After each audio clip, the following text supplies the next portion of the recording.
Hello friend, मैं हूं विनीत कुमार और बैंकर्स आश्रम में आपका स्वागत है। आज मैं लेकर आया हूं पैराजंबल का सेशन। पैराजंबल आपको पता होगा, सभी बैंकिंग के एग्ज़ाम में पूछा जाता है। प्री के अंदर 5 नंबर का, मेंस के अंदर 5 से 10 नंबर का पैराजंबल पूछा जाता है। ठीक है, तो चाहे बैंकिंग का एग्ज़ाम हो, चाहे एसएससी का एग्ज़ाम हो, चाहे कैट का एग्ज़ाम हो, चाहे कोई भी कॉम्पिटिटिव एग्ज़ाम हो, नॉर्मल पैराजंबल आता ही आता है। ठीक है, तो मेरा इन सेशन को लाने का उद्देश्य क्या है? मेरा उद्देश्य यही है कि जो हिंदी माध्यम के, जो हिंदी मीडियम से पढ़े हुए स्टूडेंट हैं, उनको उनकी सिलेक्शन में और उनके बीच में एक ही चीज़ बैरियर है, मतलब कि होती है ज़्यादातर बच्चों में। ठीक है, वो क्या है? इंग्लिश। तो उस इंग्लिश के डर को ओवरकम करना, उसे ख़त्म करना और उनकी समझ को थोड़ा डेवलप करना, उस लेवल तक ले जाना उनकी समझ को कि वो एग्ज़ाम को अच्छे से क्रैक कर पाए। ठीक है, तो इन सेशन के पीछे यही उद्देश्य है। मैं लगातार अभी तक 3 महीने, 4 महीने, 4.5 महीने बचे हैं एसबीआई पीओ के लिए। ठीक है, 3 महीने प्री के लिए, महीना 1.5 महीना मेंस के लिए, तो लगभग 4.5 महीने। तो 4.5 महीने में मैं इतने सेशन लेके आना चाहता हूँ कि उन सेशन को आप देख लो ना, तो आपकी वो समझ डेवलप हो जाए कि आप उसमें अच्छा स्कोर कर पाओ।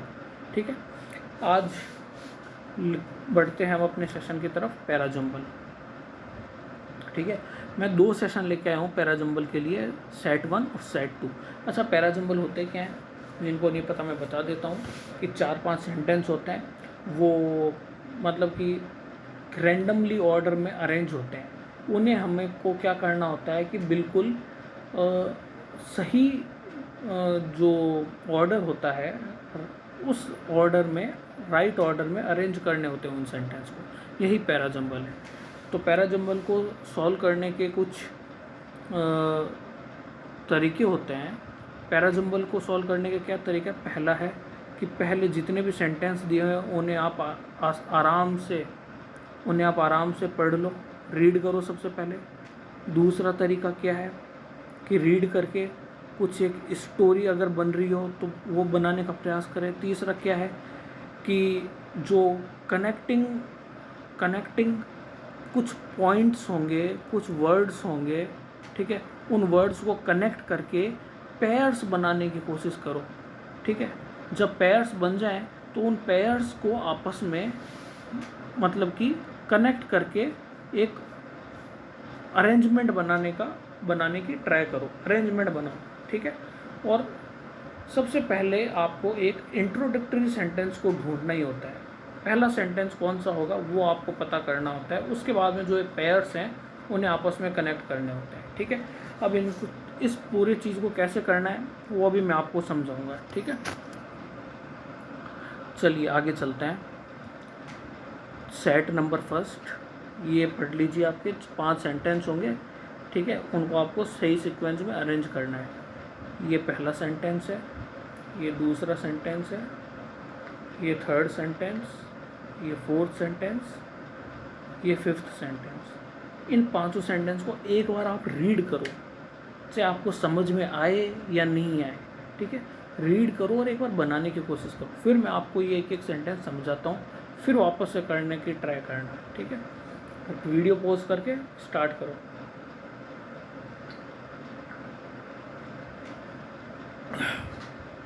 ठीक है, अभी आपने पढ़ लिया होगा। अब देखो, एक बार मैं क्या करता हूँ, मैं इन सभी सेंटेंस को मैं रीड करके समझाने की कोशिश करता हूँ। फिर वापस से दोबारा आपको क्या करना है, समझाने के बाद में आपको एक ऑर्डर में ये सेट करने हैं। ठीक है, देखो पहला सेंटेंस क्या बोल रहा है? जो साइंटिस्ट है ना, साइंटिस्ट है for the first time manage to edit genes, मतलब जीन्स को एडिट किया है किसने? साइंटिस्ट ने पहली बार। ठीक है, किसमें? In a human embryo. Embryo क्या होता है? भ्रूण या गर्भ। ठीक है, to repair a genetic mutation. Genetic मतलब आनुवांशिक, म्यूटेशन मतलब परिवर्तन। म्यूटेशन वर्ड कहाँ से है? आपने कई अभी रिसेंट टाइम में बहुत बार सुना होगा ना कि कोरोना वायरस जो वो है कोविड-19 का वायरस, वो लगातार म्यूटेट कर रहा है, ठीक है, वो अपना फॉर्म चेंज करता जा रहा है, लगातार नए नए रूप लेके आ रहा है, ठीक है, तो म्यूटेट होता है। तो जब है ना म्यूटेशन होता है जेनेटिकली, मतलब एक पीढ़ी से दूसरी पीढ़ी में, तो उसमें कुछ ना कुछ परिवर्तन आते हैं, तो उसमें कुछ चेंजेस आते हैं, ठीक है। तो उन्हीं चेंजेस को जो सही नहीं होते, ठीक है, वो उनको क्या डॉक्टर ने क्या किया है कि उन जीन्स में, जिन जीन्स की वजह से वो चेंजेस आए हैं, जिससे कि मतलब कि कोई किसी मतलब कि पिछली पीढ़ी से इस पीढ़ी के अंदर मान लो कोई बच्चा पैदा हो रहा है, उसके अंदर अगर मान लो कुछ ऐसी बीमारी है जो आ सकती है, तो डॉक्टर क्या कर रहे हैं, उसके जीन्स में कुछ सुधार कर देते हैं ताकि उसको उस दिक्कत से सामना ना करना पड़े, ठीक है। तो उसको बोलते हैं जेनेटिक म्यूटेशन।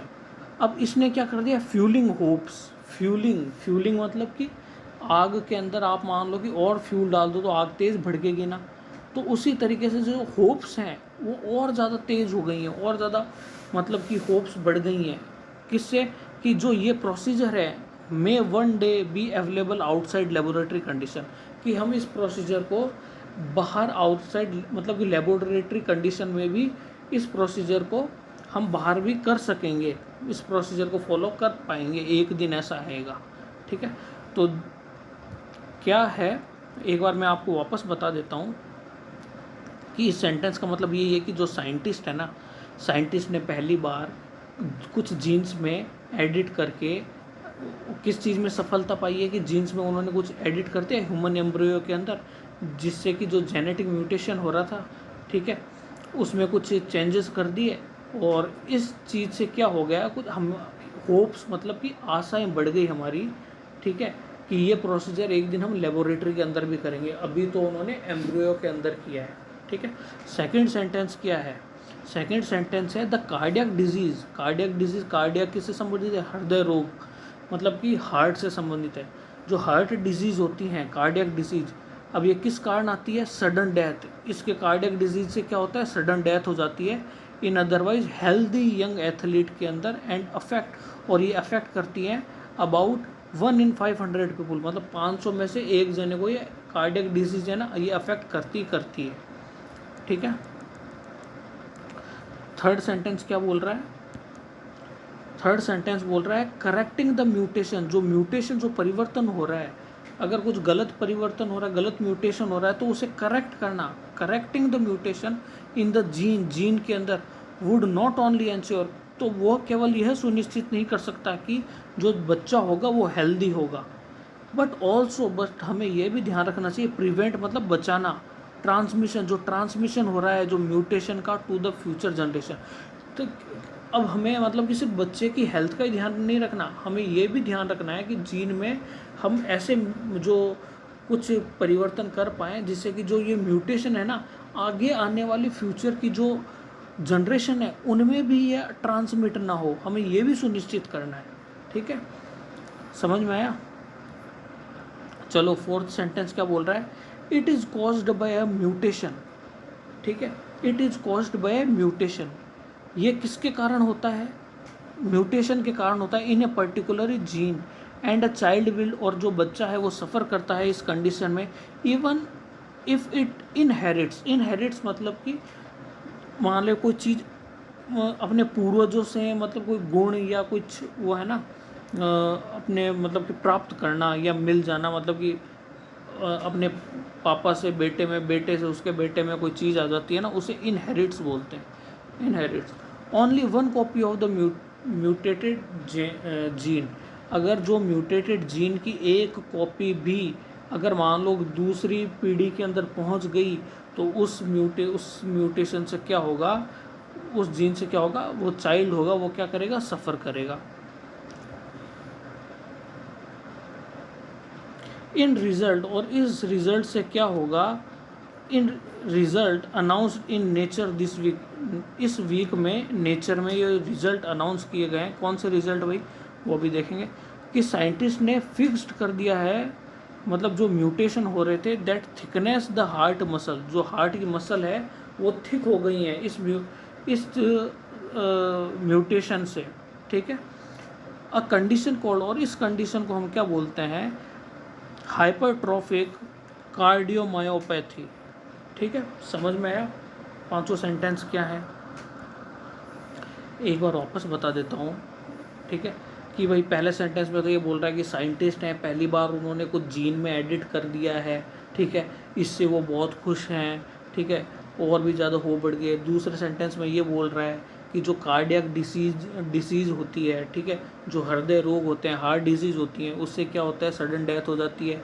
चाहे हेल्दी यंग एथलीट हो, ठीक है, उस हर एक 500 में एक बंदा है ना, इस चीज़ से, कार्डियक डिसीज से अफेक्टेड है। थर्ड है कि जो म्यूटेशन हो रहे हैं उनके जीन में करेक्शन करके हम यह सुनिश्चित कर सकते हैं, यह सुनिश्चित करना चाहेंगे कि बच्चे की हेल्थ अच्छी हो। लेकिन हमको इस चीज़ को भी ध्यान में रखना होगा कि जो ये म्यूटेशन है ये ट्रांसमिट नहीं हो नेक्स्ट फ्यूचर में। हमें इस चीज़ का भी ध्यान रखना होगा, इस चीज़ को भी सुनिश्चित करना होगा। ठीक है, ये तीसरा सेंटेंस है।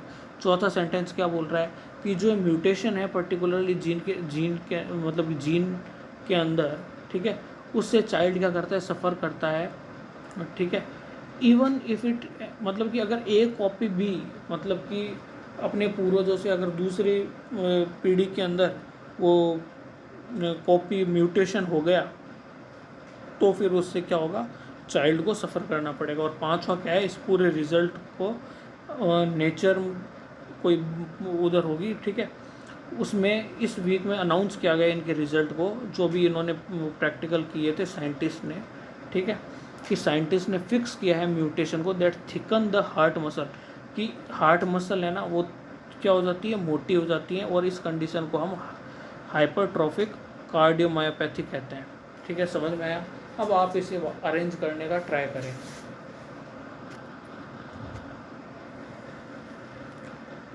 आई होप आपने अरेंज किया होगा। ठीक है, चलते हैं नेक्स्ट पे।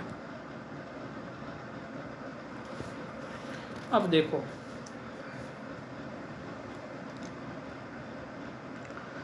पहला मेरे को ये बताओ, सबसे पहले इंट्रोडक्टरी सेंटेंस कौन सा होगा? सबसे पहला इंट्रोडक्टरी सेंटेंस कौन सा होगा? पहला, दूसरा, तीसरा, चौथा, पांचवा? अच्छा, हम ये बताओ कि ये पांचवा इंट्रोडक्टरी सेंटेंस हो सकता है क्या?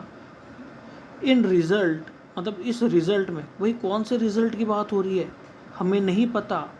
नेचर दिस वीक, इस वीक में साइंटिफिक मिक्स्ड म्यूटेशन, मतलब कि इंट्रोडक्टरी सेंटेंस कौन सा होगा, ओपनिंग सेंटेंस कौन सा होगा? ओपनिंग सेंटेंस वो होगा जो आपको फुल इन्फॉर्मेशन दे इस पूरी चीज़ के बारे में। क्या हमें ये फुल इन्फॉर्मेशन दे पा रहा है? क्या हमें इसमें कुछ पता लग पा रहा है पूरे सही तरीके से? नहीं पता लग पा रहा। कि ठीक है, कि इस रिज़ल्ट में कौन सा रिज़ल्ट, भाई जो इस वीक में अनाउंस हुआ कि फिक्स म्यूटेशन से ये हार्ट मसल मोटी हो जाती हैं ये। ठीक है, तो पांचवा सेंटेंस तो नहीं हो सकता। क्या चौथा सेंटेंस हो सकता है? It is caused by mutation in a particular gene and child will suffer from the condition even if it, मतलब इट इज़, अब ये इट किसके लिए आया है? इट इज़ कॉज्ड, मतलब किसके कारण ये चीज़ हो रही है? नहीं पता। चौथा भी नहीं हो सकता। क्या तीसरा सेंटेंस हो सकता है? Correcting the mutation in the gene not only ensure that, मतलब कि म्यूटेशन में करेक्ट करके जीन को, मतलब किस चीज़ से रिलेटेड बात हो रही है इस तीसरे सेंटेंस में भी पता नहीं लग पा रहा। क्या दूसरे सेंटेंस में पता लग पा रहा है? The cardiac disease cause sudden death. अब देखो, द कार्डियक डिसीज, अब ये डिसीज है को sudden death in otherwise healthy young athlete, मतलब इसने सीधा सेंटेंस में ये बोल दिया कि कार्डियक डिसीज से मतलब कि सडन डेथ हो जाती है। ठीक है, इसके पहले भाई कार्डियक डिसीज से रिलेटेड मतलब क्या, इसने पूरा सेंटेंस सीधा ही मतलब कि बता दिया कि ये चीज़ होती है। ठीक है, और ये मतलब 500 लोगों में से एक जने को है। ठीक है, तो ये सेंटेंस, ये सभी सेंटेंस का है ना, मतलब कि डिफाइन नहीं कर पा रहा। ठीक है, तो दूसरा सेंटेंस भी मेरे ख्याल से नहीं होगा। पहला सेंटेंस देखो, scientist have for the first time, पहली बार साइंटिस्ट ने मैनेज किया है वो जीन्स में एडिट करने को। देखो, इसमें पूरी इंफॉर्मेशन मिल रही है हमें। साइंटिस्ट है ना, have for the first time, scientist have for the first time पहली बार मैनेज किया है जीन में एडिट करके ह्यूमन एम्ब्रियो में जेनेटिक म्यूटेशन को, और इसने होप बढ़ा दी है कि ये आउटसाइड लेबोरेटरी में भी एक दिन उपलब्ध ये चीज़ें, सारी चीज़ें, प्रोसीजर हम कर पाएंगे। यहाँ से पता लग रहा है कि हाँ कोई साइंटिस्ट है, उन्होंने कुछ ऐसा काम किया है, ठीक है। और किस चीज़ का काम किया है? जेनेटिक म्यूटेशन का, जीन्स में एडिट करना, जीन्स को सुधारना, ठीक है। इसमें हमें पूरी इन्फॉर्मेशन पता लग रही है कि नहीं लग रही है? लग रही है ना। तो हमारा इंट्रोडक्टरी सेंटेंस क्या होना चाहिए? फर्स्ट होना चाहिए, होना चाहिए, तो फर्स्ट होना चाहिए। अच्छा, अब इसके बाद में कौन सा सेंटेंस होगा? पहला तो कंप्लीट हो गया, पहले को तो छोड़ दो। अब देखो, अब वर्ड्स है ना, वर्ड्स पकड़ना चालू करो। देखो इधर क्या आया है? साइंटिस्ट ने पहली बार मैनेज किया है, मतलब साइंटिस्ट ने पहली बार कोई काम किया है, ठीक है। अब ये काम है ना, ठीक है। अब ये देखो लास्ट 5वां सेंटेंस पढ़ो। In result announced Nature this week. Scientist, ये देखो साइंटिस्ट इधर भी है, साइंटिस्ट इधर भी है, ठीक है। म्यूटेशन, अब जो ये इन्होंने किया है एडिट, जीन को एडिट करके, तो उसका रिजल्ट क्या आया है? उसका रिजल्ट ये आया है कि जो थिकनेस है हार्ट मसल की वो क्या हो गई है? थोड़ी मोटी हो गई है। इस कंडीशन को हम ये बोलते हैं। समझ में आया? कनेक्ट हुआ कुछ? समझ में आया ना। तो अगला सेंटेंस क्या होगा? हमारा 5 होगा। अब 5 से कनेक्ट करने की कोशिश करो। अच्छा, ये साइंटिस्ट ने डिस्कवरी की, इसका रिजल्ट ये रहा, ठीक है। अब इसके आगे क्या कनेक्ट होगा? ठीक है, इस रिजल्ट से, ठीक है, ये रिजल्ट आ गया। अच्छा, अब इस रिजल्ट के आने से, थिकनेस होने से क्या होता है? अब ये थिकनेस किसकी? देखो इधर हार्ट मसल की बात कर रहा है। अब हार्ट मसल की बात कर रहा है तो अब कहाँ से कनेक्ट होगा? कार्डियक डिसीज से कनेक्ट होगा। हार्ट मसल की बात कर रहा है, पकड़ लिया ना। इसी तरीके से वर्ड पकड़ के आपको, अब ये देखो, कार्डियक डिसीज के कारण ही सडन डेथ होती है, और इस हर 500 में से एक बंदे को इस चीज़ से अफेक्टेड है, ठीक है। भाई साइंटिस्ट ने खोज की, उसका रिजल्ट ये रहा, उसका रिजल्ट तो ये रहा। अब ये रिजल्ट किस चीज़ के लिए है? ये हार्ट डिजीज़ के लिए, हार्ट डिजीज़ के लिए है। तो ये रहा दूसरा सेंटेंस कि भाई कार्डियक डिसीज़ होती है, वो उस चीज़ से क्या होता है? कॉज सडन डेथ होती है, ठीक है। ओके, तो अगला सेंटेंस क्या होगा? 2। अब 2 के बाद में क्या होगा? 2 के बाद में क्या होगा? ये कार्डियक डिसीज, सडन डेथ, ठीक है। अब इससे क्या होगा? अब इस कार्डियक डिसीज के होने से इट इज कॉज्ड, अब ये इट किसके लिए आया है? इट आया है इस कार्डियक डिसीज के लिए। ये डिसीज है ना, इसके कारण क्या होता है? Caused by a mutation. जो ये म्यूटेशन है पर्टिकुलर जीन के अंदर, उससे चाइल्ड क्या करता है? सफ़र करता है इस कंडीशन में। और ये किसके कारण होता है? इनहेरिट्स, ये कॉपी बन जाती है म्यूटेटेड जीन की। इनहेरिट्स मतलब अपने पूर्वजों से, उसके पूर्वजों से उसको कॉपी मिल जाती है, मतलब कि वो जीन की, म्यूटेटेड जीन की, ठीक है। तो ये हार्ट डिसीज़ का कारण क्या है? इट इज़ कॉज्ड बाय, ठीक है। हार्ट डिसीज़ किससे होती है? इट इज़ कॉज्ड बाय, मतलब किसके कारण होती है। समझ में आया? तो अगला सेंटेंस का हमारा क्या होगा? 4 होगा। तो अब बचा हुआ क्या होगा? अब इसको क्या करना है? अब इस चीज़ को क्या करना है? Correcting the mutation. अब इस म्यूटेशन को करेक्ट करना है जीन के अंदर, ताकि हम ये इंश्योर कर पाएँ कि बच्चा हेल्थी ही नहीं रहे, बल्कि उसके ट्रांसमिशन को भी अगली पीढ़ी में, अगले जनरेशन में होने से रोका जाए। ये हमारा लास्ट सेंटेंस बनेगा, ये हमारा लास्ट सेंटेंस बनेगा। क्या आपको ये पूरा पैराजंबल समझ में आया? मज़ा आया? समझ में आया कि नहीं आया? आई होप आपको समझ में आया होगा, क्योंकि मैंने अपना तरफ से आपको समझाने में मैंने अपना पूरा एफर्ट डाला है, ठीक है।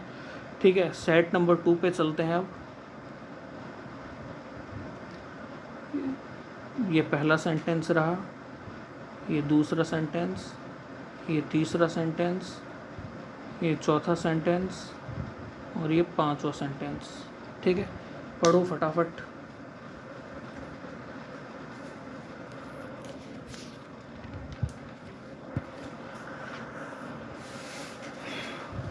देखो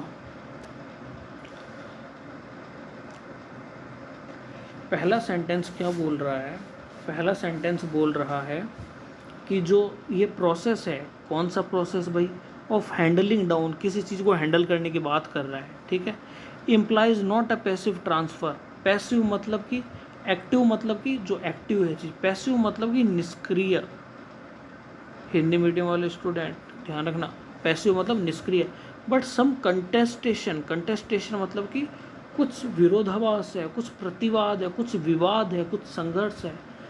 इस चीज़ को डिफाइन करने में what exactly is to be handed down, कि क्या है एग्जैक्टली हैंडेड डाउन, किसी को हैंडेड डाउन किया जाए, मतलब किसी चीज़ को कोई चीज़ दी जाए, हैंडेड डाउन की जाए, ठीक है। एक जने से दूसरे जने को हैंडेड डाउन की कोई चीज़ देना, उसे हैंडेड डाउन बोलते हैं, ठीक है। कि क्या चीज़ दी जाए। दूसरा सेंटेंस क्या बोल रहा है? पहला सेंटेंस समझ में आया कि एक प्रोसेस है हैंडिंग डाउन का, पता नहीं क्या वो है। इम्प्लाइज, इम्प्लाइज का मतलब होता है तात्पर्य, तात्पर्य implies. The process of handling down, किसी चीज़ को हैंडल डाउन करने की बात कर रहा है, इससे इम्प्लाइज, इम्प्लाइज मतलब तात्पर्य है। नॉट अ पैसिव ट्रांसफ़र, कि ये निष्क्रिय ट्रांसफ़र नहीं है, बट सम कंटेस्टेशन, उसके अंदर कुछ विरोधाभास है डिफाइन करने में कि भाई क्या हैंडल डाउन करना है, ठीक है। वेयर एवर, जो वेस्टर्न स्कॉलर है, वेयर एवर जहाँ पर वेस्टर्न स्कॉलर है, वो worked on the Indian past, वो इंडियन पास्ट जो हिस्ट्री है हमारी उस पर वर्क करते हैं। और selection even more apparent, apparent मतलब कि स्पष्ट रूप से, अपरेंट मतलब कि स्पष्ट रूप से। And the inventing of tradition, और ट्रेडिशन में कुछ इन्वेंशन होना, मच मोर रिकॉग्निजेबल, वो ज़्यादा रिकॉग्निजेबल है, ठीक है। थर्ड सेंटेंस, थर्ड सेंटेंस क्या बोल रहा है? हर जनरेशन सेलेक्ट करती है कि उसे क्या चाहिए पास्ट से, और मेक्स इट इनोवेशन, और उसमें कुछ इनोवेट करती है, सम मोर देन अदर्स, दूसरे लोगों से ज़्यादा। It is now truism, truism क्या होता है? ट्रूइज्म होता है statement that is clearly true, मतलब जो बिल्कुल सत्य हो, ठीक है। It is now a truism to say that, ये बिल्कुल सत्य होगा कहना कि जो ट्रेडिशन है नॉट हैंडेड डाउन अनचेंज्ड, मतलब कि जो ट्रेडिशन है, जो हमारी मतलब कि पहले ट्रेडिशन क्या थी और अब ट्रेडिशन क्या है, तो बिल्कुल अनचेंज्ड नहीं होती। ऐसा नहीं होता कि उसमें कोई भी चेंजेस नहीं होता, भाई ट्रेडिशन चेंज होते रहते हैं, ठीक है। तो ट्रेडिशन अनचेंज नहीं होते but are invented, tradition unchanged नहीं होते, इन्वेंटेड होते हैं, उनमें कुछ इन्वेंशन की जाती है, ठीक है। एक मिनट, क्या हो गया ये? पांचवा सेंटेंस क्या है? जस्ट एज लाइफ, जैसे कि लाइफ है वो डेथ के ऑपोजिट है, उसी तरीके से ट्रेडिशन है बाय डिफ़ॉल्ट ऑपोजिट, इनोवेशन के ऑपोजिट है, ठीक है।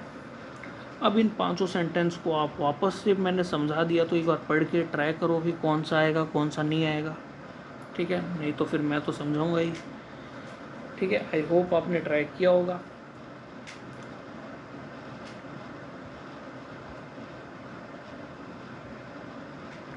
अब देखो, मेरे को ये बताओ, सबसे पहले इंट्रोडक्टरी सेंटेंस कौन सा आएगा? पहला सेंटेंस पढ़ते हैं, the process of handling down. भाई कौन सा प्रोसेस, क्या इसमें क्लियरली कुछ पता लग पा रहा है? इम्प्लाइज मतलब इम्प्लाई करता है, तात्पर्य है कि ये ट्रांसफ़र है, पैसिव ट्रांसफ़र नहीं है, ठीक है। तो कौन सा प्रोसेस की बात कर रहा है, क्लियरली मेरे को नहीं पता, तो ये सेंटेंस तो ये तो बिल्कुल भी नहीं होने वाला। Where western scholar have worked on the Indian past, ठीक है। जहाँ पे वेस्टर्न स्कॉलर ने Indian past, the selection is even more apparent and inventing of tradition, tradition and much more recognizable, मतलब ये किस चीज़ की बात कर रहा है? क्या ट्रेडिशन, कौन से ट्रेडिशन इन्वेंट करने की बात कर रहा है, ठीक है। इसमें भी मेरे को ज़्यादा कुछ पता नहीं लग पा रहा। हर जनरेशन है ना सेलेक्ट करती है, भाई क्या सेलेक्ट करती है कि उसे पास्ट से क्या चाहिए, makes its innovation some more than others, ठीक है। तो इसमें भी मेरे को पता नहीं लग पा रहा। इट इज़ नाउ ट्रूइज्म, अब ये बिल्कुल सत्य है कहना कि जो दैट ट्रेडिशन, भाई कौन सा tradition, are not handed down unchanged, कि वो बट आर इन्वेंटेड। ठीक है, तो इसमें भी मेरे को कुछ पता नहीं लग पा रहा। तो ये सेंटेंस है जो क्लियरली कुछ ना कुछ बोल रहा है, जिसमें कुछ भी देखो, इधर भी बात है ना ट्रेडिशन की हुई है, इधर भी बात ट्रेडिशन की हुई है, इधर भी बात इन्वेंशन की हुई है, लेकिन इधर भी बात इनोवेशन की हुई है। लेकिन इधर जो ये ट्रेडिशन है, ठीक है, कि यह बिल्कुल सत्य है कहना कि जो ट्रेडिशन है, ठीक है, वो अनचेंज्ड नहीं होते बल्कि इन्वेंटेड होते हैं। लेकिन ये देखो, ये पूरा अपने आप में एक पूरा सेंटेंस है, पढ़ के देखो आप खुद, कि जस्ट एज लाइफ, जैसे कि डेथ ऑपोजिट होती है, लाइफ है ना ऑपोजिट होती है डेथ के, उसी तरीके से ट्रेडिशन ऑपोजिट होते हैं इनोवेशन के। इसमें ट्रेडिशन और इनोवेशन क्या होते हैं, क्या है, उसको कंपेयर करके बताया है पूरा। ठीक है, तो ओपनिंग रिमार्क हमारा क्या होगा, 5th से स्टार्ट होगा।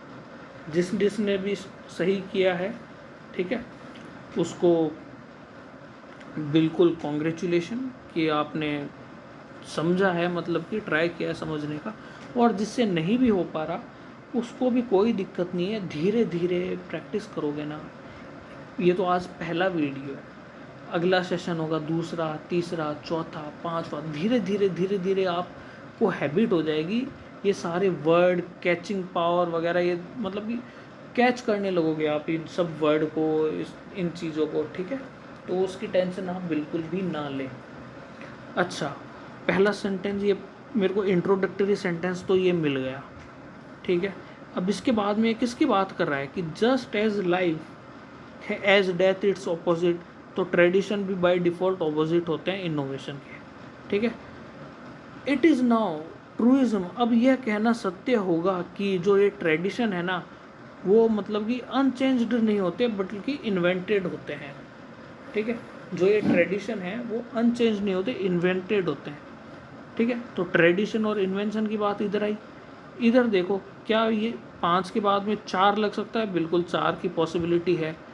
क्या 3 लग सकता है? Every generation select when it require from the past and makes it innovation some more than. कोई इसके बाद में इसका कोई भी तुक नहीं बन रहा। ठीक है, इधर ये ट्रेडिशन और इनोवेशन की बात कर रहा है। अब इधर सीधा वेस्टर्न कल्चर आ गया। ठीक है, ठीक है, इंडियन पास्ट से मतलब कि सीधा, मतलब कि इधर से इधर वेस्टर्न स्कॉलर पे आ जाना, कोई तुक नहीं बनता इस बात का। ठीक है, कि इधर देखो ना, ट्रेडिशन और इनोवेशन के बारे में बताएगा, तो फिर उसके बारे में कुछ और बताएगा, सीधा इधर वो नहीं है। The process of handing down, अब इधर हैंडिंग डाउन का प्रोसेस आ गया। ठीक है, क्या हैंडिंग डाउन करना, पता नहीं। ठीक है, तो ये भी नहीं हो सकता, तो मेरे ख्याल से ये भी नहीं हो सकता, ये भी नहीं हो सकता। दूसरा हो सकता है, लेकिन देखो ज़्यादा पॉसिबिलिटी किसकी है कि the selection even more apparent. किसका सिलेक्शन, इधर सिलेक्शन पे देखो, सिलेक्शन किस चीज़ का सिलेक्शन करना है। तो इधर तो ये सीधा सेंटेंस आया, फिर दूसरा सेंटेंस सीधा ये आ जाएगा। अब इस चीज़ में तो खुद में क्वेश्चन मार्क है, भाई सिलेक्शन किस चीज़ का।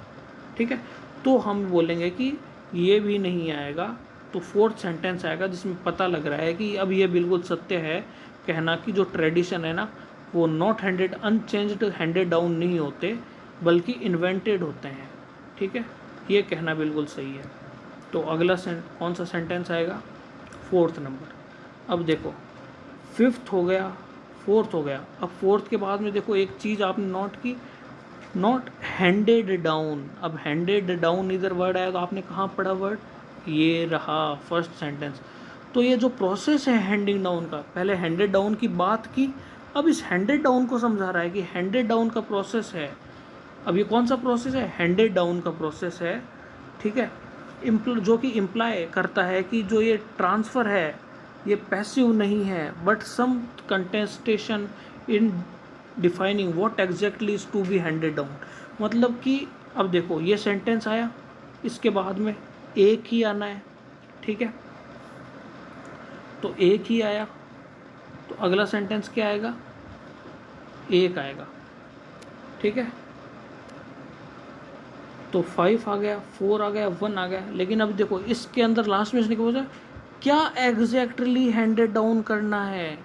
ठीक है, अब हैंडेड डाउन क्या करना है, तो इसका आंसर कहाँ से मिलेगा, इसका आंसर मिलेगा कि भाई जो पीछे वाली जनरेशन है, ठीक है, वो क्या करती हैं, पास्ट से जो उनको ज़रूरत पड़ती है, ठीक है, वो क्या कर लेती है, उस चीज़ को सेलेक्ट कर लेती है, ठीक है।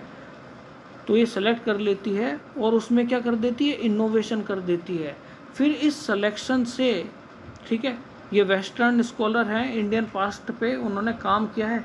फिर द सिलेक्शन, कौन सा सिलेक्शन, ये वाला सिलेक्शन, ठीक है, कि एवरी जनरेशन सिलेक्शन लेती है पास्ट से। तो ये सिलेक्शन है इवन मोर अपरेंट, ये और भी स्पष्ट हो जाता है जब इन्वेंटिंग ऑफ ट्रेडिशन, ट्रेडिशन में इन्वेंशन होता है, मच मोर रिकॉग्नाइजेबल, जब उसे रिकॉग्नाइज किया जाता है, ठीक है।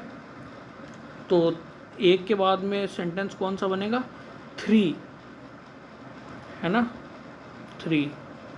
अब 3 के बाद में बचा हुआ कौन सा बनेगा, 2। आई होप आपको समझ में आया होगा, ठीक है। देखो अब इसमें मैं एक पैर बनाने की बात कर रहा था, पैर भी बना के आप कर सकते थे। सबसे पहले इंट्रोडक्टरी सेंटेंस ढूंढ लेते, आपको पता लगा है कि सबसे पहले तो 5 आएगा, 5 आएगा। अब देखो, अब आपको पता है कि ये हैंडेड डाउन इधर भी है, ये हैंडेड डाउन इधर भी है, ठीक है। तो 4 और 1 एक साथ आने वाले हैं, ठीक है, ये पैर बन गया। फिर इसने क्या बोला कि क्या हैंडेड डाउन करना है, तो इधर भी सिलेक्शन की बात हुई और इधर भी सिलेक्शन की बात हुई, और 2 और 3 साथ में आना है, ठीक है, पैर बन गए। तो क्या करोगे आप, सबसे पहले तो 5वां सेंटेंस रखोगे, 5वां सेंटेंस रखोगे। अब 5वें सेंटेंस के बाद में ये वाला पैर आएगा, पहले ये वाला पैर आएगा, वो चूज़ करना है आपको। तो आप देखोगे कि 5 के बाद में ये वाला पैर आना चाहिए, ये वाला 4 और 1 वाला। क्यों, क्योंकि इसमें इसने ट्रेडिशन और इनोवेशन की बात की है, ठीक है, ट्रेडिशन और इनोवेशन की बात की है, और इधर बात हो रही है सिलेक्शन की, ठीक है। तो 4 और 1, अब पहले कौन सा आएगा, 4 आएगा या 1 आएगा, या 1 आएगा 4 आएगा।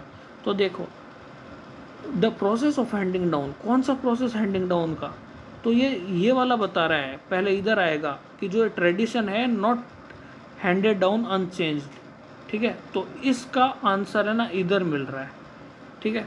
तो पहले 4 आएगा, फिर 1 आएगा, फिर 1 में जो क्वेश्चन पूछा है कि क्या हैंडेड डाउन करना है एग्जैक्टली, तो क्या हैंडेड डाउन करना है कि भाई जो सिलेक्शन करना है हमें, कि हमें क्या चाहिए, मतलब कि पास्ट से, ठीक है।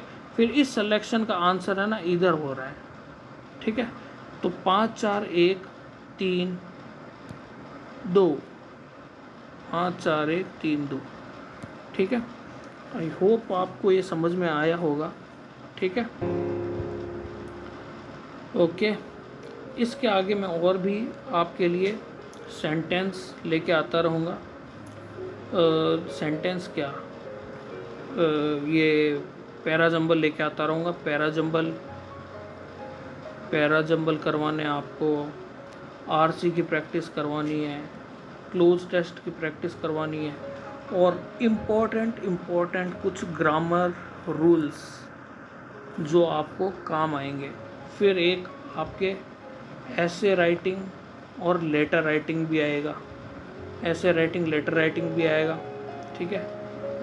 किसमें, उसमें SBI PO के मेंस में, SBI PO के मेंस में, और IBPS PO के मेंस में डिस्क्रिप्टिव पेपर होगा ना, उसके अंदर ऐसे और लेटर राइटिंग आएगी। तो इसकी भी प्रैक्टिस करवानी है आपको, ठीक है। तो सेंटेंस